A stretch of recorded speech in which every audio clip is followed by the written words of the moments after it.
오늘 함께 보실 하나님의 말씀은 히브리서 13장 9절에서 17절까지의 말씀입니다. 히브리서 13장 9절에서 17절까지의 말씀, 저와 함께 교독하신 후에 마지막 17절의 말씀 한 목소리로 봉독하겠습니다. 히브리서 13장 9절의 말씀입니다. 여러 가지 다른 교훈에 끌리지 말라. 마음은 은혜로서 굳게 함이 아름답고 음식으로서 할 것이 아니니 음식으로 말미암아 행한 자는 유익을 얻지 못하였느니라. 우리에게 제단이 있는데 장막에서 섬기는 자들은 그 제단에서 먹을 권한이 없나니 이는 죄를 위한 짐승의 피는 대제사장이 가지고 성소에 들어가고 그 육체는 영문 밖에서 불사름이라. 그러므로 예수도 자기 피로써 백성을 거룩하게 하려고 성문 밖에서 고난을 받으셨느니라. 그런즉 우리도 그의 치욕을 짊어지고 영문 밖으로 그에게 나아가자. 우리가 여기에는 영구한 도성이 없으므로 장차 올 것을 찾나니 그러므로 우리는 예수로 말미암아 항상 찬송의 제사를 하나님께 드리자. 이는 그 이름을 증언하는 입술의 열매니라. 오직 선을 행함과 서로 나누어 주기를 잊지 말라. 하나님은 이 같은 제사를 기뻐하시느니라. 함께 읽겠습니다. 너희를 인도하는 자들에게 순종하고 복종하라. 그들은 너희 영혼을 위하여 경성하기를 자신들이 청산할 자인 것 같이 하느니라. 그들로 하여금 즐거움으로 이것을 하게 하고 근심으로 하게 하지 말라. 그렇지 않으면 너희에게 유익이 없느니라. 이는 살아계신 하나님의 말씀입니다. 아멘. 어느덧 9월 말이 되어서요. 내일이 이제 9월 말일입니다. 지난 9월 한 달간 저희는 함께 히브리서를 묵상하면서 새벽마다 많은 은혜를 받았습니다. 오늘 함께 읽으신 히브리서 13장의 말씀은 이제 히브리서 가운데의 마지막 장인 13장의 말씀 가운데에 중간에 해당하는 부분이라고 할 수가 있습니다. 히브리서 기자는 이제 히브리서라고 하는 이 편지를 마무리하면서 어떤 이야기를 하고 싶을까? 마지막에 이 편지를 받는 수신인들에게 무슨 말을 남기고 싶을까 하는 고민들을 말씀을 묵상하면서 하게 되어지는 것 같습니다. 어제 우리가 함께 읽으신 1절에서부터 8절까지의 말씀을 통해서 우리가 삶 가운데에 그리스도인으로서의 모습들을 증명해 나가며 또 삶의 예배 자리에서 승리해야 된다라고 하는 말씀을 드렸습니다. 그리고 오늘 9절 이하의 말씀을 통해서 또한 히브리서 저자는 우리들에게 우리가 마땅히 나아가야 될 길, 그리고 우리가 이 땅에 살아가면서 해야 될 그 영적인 전쟁에서의 승리를 이야기하고 있다는 것을 오늘 함께 묵상하기를 원합니다. 먼저 9절의 말씀을 보시면은 9절의 말씀을 통해서 다른 교훈에 끌리지 말라라고 하는 말씀을 하고 있습니다. 이것은 무엇을 의미하냐면 당시에 이 히브리서가 쓰여진 이 초대 교회의 배경이 되었던 그 시대에는 이제 그리스도께서 돌아가신 지 이제 100년 이내의 일이죠. 그렇기 때문에 그럼에도 불구하고 그 당시에는 그리스도교의 이단에 해당하는 그런 여러 가지 영지주의라든지 아니면 천사 숭배 사상이라든지 그런 이단들이 도래하게 됩니다. 그런 상황 가운데에서도 다른 교훈에 끌리지 말라고 이야기하고 있습니다. 9절의 말씀을 보시면 여러 가지 다른 교훈에 끌리지 말라. 마음은 은혜로서 굳게 함이 아름답고 아름다운 음식으로서 할 것이 아니니 음식으로 말미암아 행한 자는 유익을 얻지 못하느니라. 히브리서 저자는 이 이야기를 하면서 우리가 은혜로서 굳게 함을 받아야 된다. 우리의 믿음이 은혜 위에 서야지 아름다운 음식으로서 할 것이 아니다 라고 말씀을 하고 있습니다. 여러분, 히브리서는 히브리인들에게 쓰여진 것이죠. 유대인들 그리고 그 아브라함의 혈통 가운데에 있는 초대교회 신자들에게 한 것입니다. 여러분 잘 아시겠지만 초대교회에는 할례파라고 하는 사람들이 있었습니다. 그들은 그리스도의 복음을 받아들였음에도 불구하고 그리스도인들이 반드시 구약에 나오는 할례를 받아야 된다라고 하는 잘못된 가르침을 줬던 사람들인 것이죠. 이 할례뿐만 아니고 음식으로서, 즉 무엇을 먹을지 말지 그 모든 것들이 율법에 들어있는 내용인데 그 율법을 신약에 있는 그리스도의 말씀보다도 더 중요시 여기거나 아니면 동급으로 여겼던 사람들이 바로 이런 할례파들에 대한 이야기입니다. 이야기입니다. 이런 이야기를 하면서 여러 가지 교훈, 다른 교훈, 예수님께서 주시지 않은 다른 교훈에 끌리지 말고 오직 하나님의 마음을 아는 자들이 되어라, 이렇게 9절의 말씀에서는 이야기를 하고 있는 것입니다. 사실 이 9절의 말씀이 동떨어져서 나온 것이 아니고 우리가 앞서 어제 함께 살펴본 7절과 8절의 말씀과 문맥이 다 있습니다. 먼저 8절의 말씀을 보시면 아주 히브리서에 중요한 또 잘 알려진 요절들이 많이 있다고 말씀드렸는데요. 8절도 그 중에 하나입니다. 예수 그리스도는 어제나 오늘이나 영원토록 동일하시니라, 이렇게 말씀하고 있습니다. 그러면서 7절의 말씀을 보시면은 하나님의 말씀을 너희에게 일러주고 너희를 인도하던 자들을 생각하며 그들의 행실의 결말을 주의하여 보고 그들의 믿음을 본받으라. 즉 8절 영원한 예수 그리스도의 영원하심에 대해서 이야기를 하면서 앞절에서는 그들에게 그 예수 그리스도에 대해서 올바로 전한 자들이 있었다라는 걸 이야기하고 있고요. 오늘 함께 읽으신 9절의 말씀에서는 그 가운데에서 잘못된 가르침, 다른 교훈을 가르치는 잘못된 교사들이 있다라고 하는 것을 우리에게 경고하고 있다라는 것입니다. 이 가운데에 믿음의 길을 걸어가면서 특별히 초대교회의 그런 어려웠던 상황, 또 핍박과 또 많은 배교자들이 있었던 그런 상황 가운데에서 히브리서 저자가 이야기하고 있는 것은 예수 그리스도께 영원토록 끝까지 충성을 다하라라고 하는 말씀을 이야기하고 있는 것입니다. 즉 여러 가지 다른 교훈에 끌리지 말고 하나님이 원하시는 은혜, 그 마음으로서 은혜 가운데에 들어가는 그런 일들을 하라라고 말씀을 하고 있는 것입니다.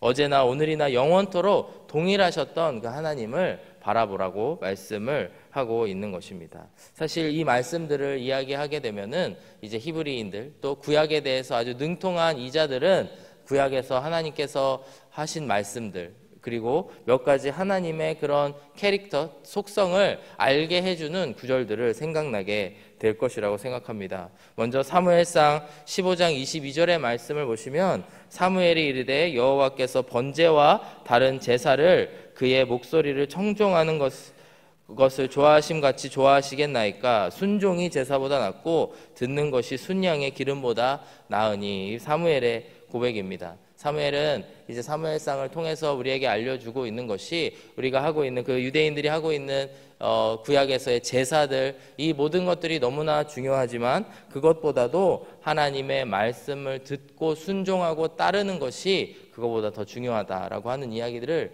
이미 사무엘상의 말씀이 기록됐던 그 시대에 쓰여지게 된 것이죠. 이것은 그 당시에 이 율법을 따랐던 히브리인들에게는 엄청나게 큰 충격과 같은 일들이라고 생각을 합니다. 그런데 분명히 구약 성서에서는 순종이 제사보다 낫다. 즉 하나님의 말씀을 듣고 따르고 준행하는 것이 그 어떤 제사보다도 더 중요하다라고 하는 말씀을 이미 하고 있는 것이죠.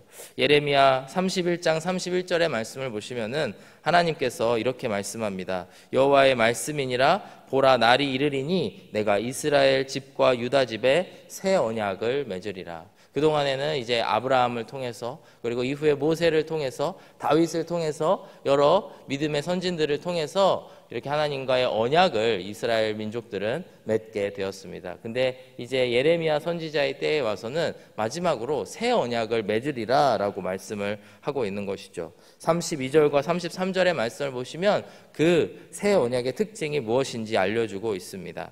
이 언약은 내가 그들의 조상들의 손을 잡고 애굽 땅에서 인도하여 내던 날에 맺은 것과 같지 아니할 것은, 즉 율법과 같지 아니할 것은 내가 그들의 남편이 되었어도 그들이 내 언약을 깨뜨렸음이라 여호와의 말씀이니라. 33절의 말씀을 보시면요, 그러나 그날 후에 내가 이스라엘 집과 맺을 언약은 이러하니 곧 내가 나의 법을 그들의 속에 두며 그들의 마음에 기록하여 나는 그들의 하나님이 되고 그들은 내 백성이 될 것이라 여호와의 말씀이니라. 즉 하나님께서 원하시는 새 언약, 그 가장 궁극적인 모습은 어떤 언약이냐면 돌판에 새겨진 약속의 그 말들이 아니고요, 그것을 우리의 마음에 새긴 것들을 중요시 여기신다라고 하는 것입니다. 오늘의 구절의 말씀을 쓰고 있는, 본문 구절의 말씀을 쓰고 있는 히브리서 저자도 이와 같은 내용들을 잘 알고 있는, 이것을 아주 마음속에 새긴 그런 사람이라고 생각이 됩니다. 그렇기 때문에 우리는 다른 교훈에 끌리지 말고, 다른 어떤 귀에 듣기 좋고 또 따르고 싶은 마음이 드는 그런 잘못된 교리를 쫓지 말고, 오직 마음을 은혜로 굳게 함을 받아서 아름다운 음식으로 쌀 것이 아니고 오직 하나님의 은혜로 나아가라라고 말씀을 하고 있는 것입니다. 히브리서 저자가 이야기하고 있는 것은 이러한 환난의 때, 핍박의 때까지도 너희가 끝까지 예수님께, 끝까지 하나님께 충성하라라고 하는 말씀을 이야기하고 있습니다. 이와 같은 것이 사실 히브리서 저자가 마지막 글을 써 내려가면서 마지막까지 끝까지 히브리인들에게, 이 편지를 수신하고 있는 히브리인 그리스도인들에게 이야기를 하고 있는 것입니다. 그렇다면 히브리서 저자는 어떻게 하는 것이 하나님을 쫓는 길인가, 어떻게 하는 것이 하나님께 끝까지 충성하는 길인가에 대해서 우리에게 알려주고 있습니다. 10절 이하의 말씀이 그러한 내용들을 알려주고 있습니다.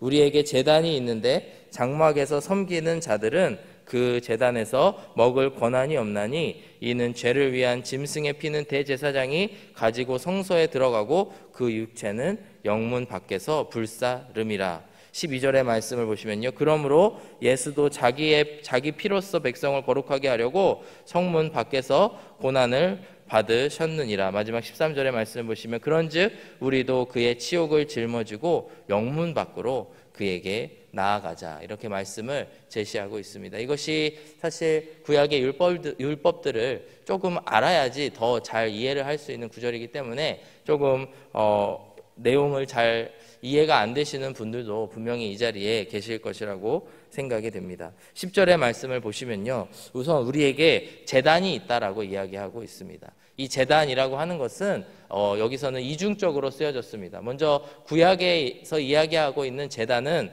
무엇을 이야기하냐면 하나님께 제사를 드릴 때 드리는 제단이죠. 그렇기 때문에 우리가 히브리서를 함께 묵상하면서 이야기했던 것과 같이 성소로 들어가고 또 그 안에 하나님께서 거하시는 지성소가 있는데, 성소에 가서 제사를 드리기 위해서 나아갔을 때에 제사장들이 우리가 가지고 간 예물들을 제단에 올려놓고 하나님께 올려드리는 것이죠. 근데 동시에 이것이 이중적인 의미가 있습니다. 신약을 살고 있는 우리들은 더 이상 제사를 드리지 않기 때문에 우리가 앞서서 말씀드린 것과 같이 마음으로 드리는 예배, 마음으로 드리는 제사를 이야기하고 있습니다. 즉 우리의 눈앞에 이제 구약 성경을 계속해서 준행했던 히브리인들은 실제 제단이 있고요, 동시에 그리스도인이 됨으로 인해서 마음으로 하나님께 드리는 두 개의 제단이 있다라고 하는 이야기를 하고 있습니다.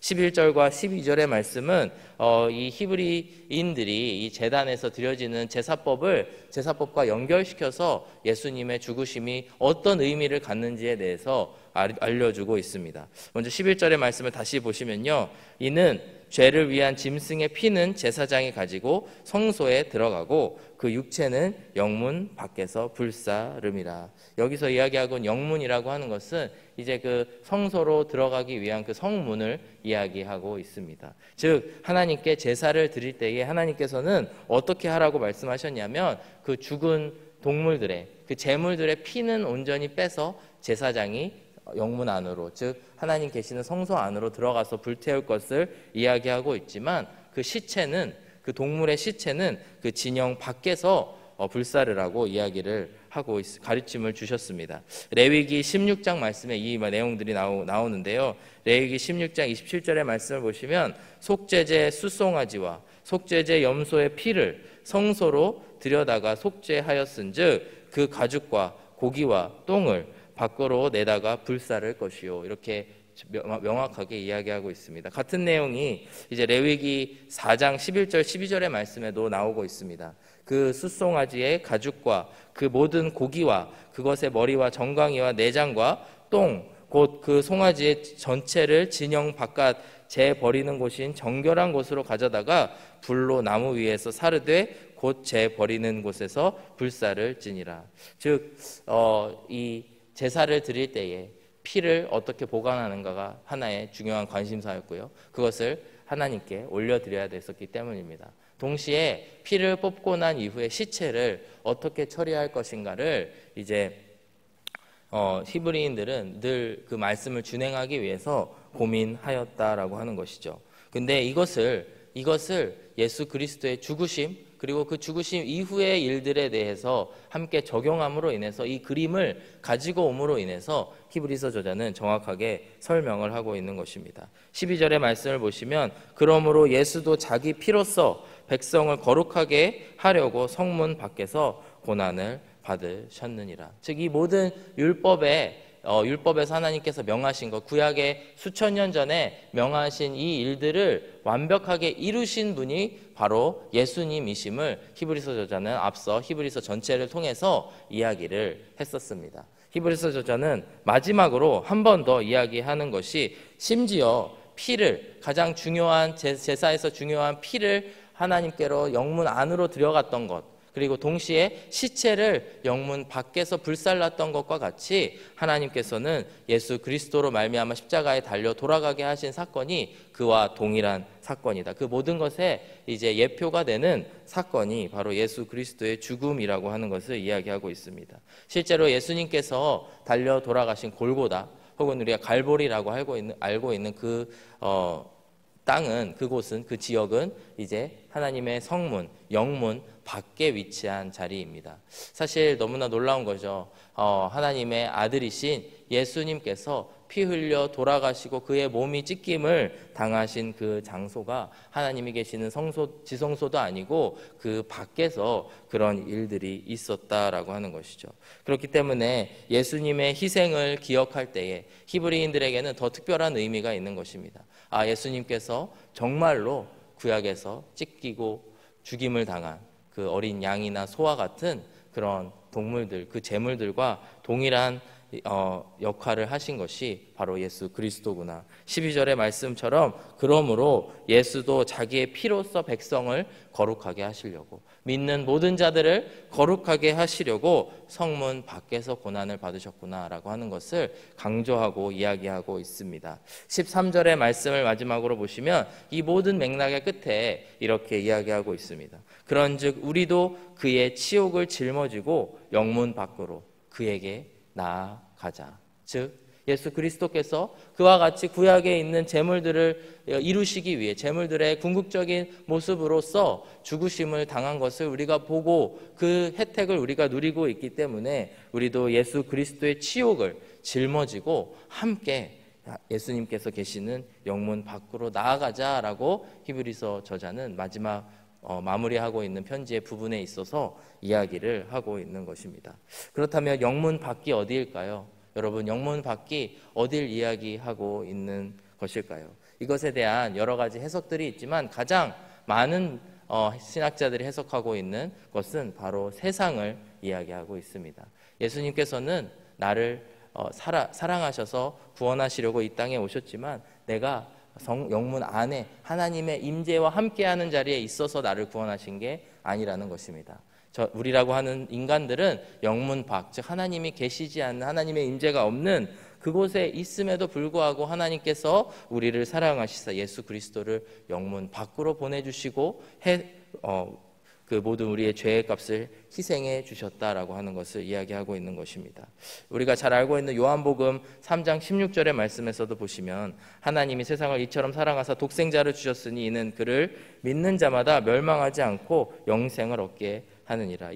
이는 그를 믿는 자마다라고 하는 이야기가 믿는 자, 모든 자들을 이야기하고 있는데요. 하나님께서 세상을 이처럼 사랑하시기 때문에 이 세상이라고 하는 것은 믿는 자와 믿지 않는 자를 모두 포함한 그런 사람들을 이야기하고 있습니다.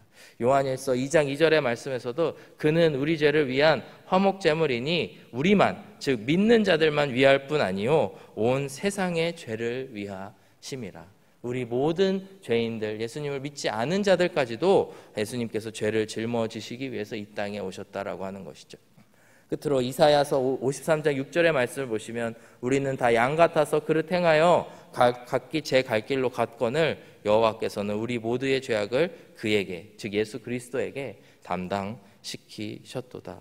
즉 양 같아서 우리는 그릇된 길로 영문 밖 저 멀리로 나아가고 있음에도 불구하고 하나님께서는 우리를 사랑하셔서 예수 그리스도를 보내주시고 우리를 거룩하게 하시기 위한 그 모든 일들을 예수님을 통하여서 행하셨다라고 하는 것입니다.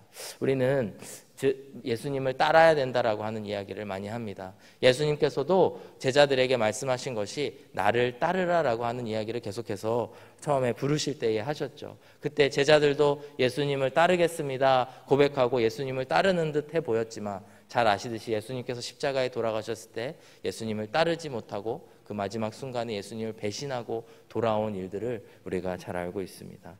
이와 같이 우리가 예수님을 쫓아간다라고 하는 것, 예수님을 따른다라고 하는 것은 저기 지성소, 성소 내에 아주 편안한 곳, 아주 좋은 곳에 있는 것이 아니고 영문 밖, 정말 어찌 보면 너무 험한 곳, 그곳 가운데에서 예수님의 고난에 동참하는 것인 줄로 믿습니다. 오늘 히브리서 저자가 우리에게 이야기하고 있는 것, 그리스도께서 우리를 위해서 죽어주신 것을 기억하고 그가 정말 영문 밖에서 그런 대우를 받으실 일이 없으신 분이신데 그곳에서 희생당하시고 그의 시체, 그의 살이 찢음을 당하신 일들을 기억하고 그 고난을 우리도 동일하게 짊어지라라고 말씀하고 있습니다. 오늘도 하나님께서 우리를 부르고 계시는 줄로 믿습니다. 하나님께서 사랑하시는 저 세상에 나아가서 하나님께서 사랑하셔서 죽으신 저 세상에 아직 믿지 않은 사람들에게 나아가서 복음을 전해야 되는 책임과 의무가 우리들에게 있을 줄로 믿습니다. 오늘 하나님께서 영문 밖에 나아가셔서 돌아가신 예수님을 상기시키는 목적이 있으실 줄로 믿습니다. 오늘도 그 예수님의 사랑과 희생을 기억하시며 주님을 열심으로 따라갈 수 있게 해달라고 함께 고백하시며 나아가시는 저와 여러분들이 되시기를 이 아침에 주님의 이름으로 축복합니다. 함께 기도하겠습니다. 사랑하는 아버지 하나님 감사합니다. 죄지은 저희들을 위하여 세상에 정말 양과 같이 갈 길을 몰라 헤매고 있었던 저희들을 사랑하셔서 예수 그리스도를 보내주심에 감사드립니다. 예수님께서 그 희생을 받으실, 그 치욕을 받으실 이유가 없음에도 우리를 사랑하시사 그리 행하여 주시고 또 우리를 구원하여 주시고 거룩하게 하여 주신 은혜에 감사드립니다. 우리는 두렵고 떨리지만 그런 여러 가지 핍박 가운데에서도 주님께서 계시는 그 영문 밖으로 담대히 나아갈 수 있도록 인도하여 주시옵소서. 오늘도 예수 그리스도의 사랑을 모르고 살아가는 많은 영혼들이 있사온데 우리를 보내셔서 예수 그리스도의 복음을 전할 수 있도록 인도하여 주시옵소서. 감사드리며 예수 그리스도의 이름으로 기도드렸습니다. 아멘.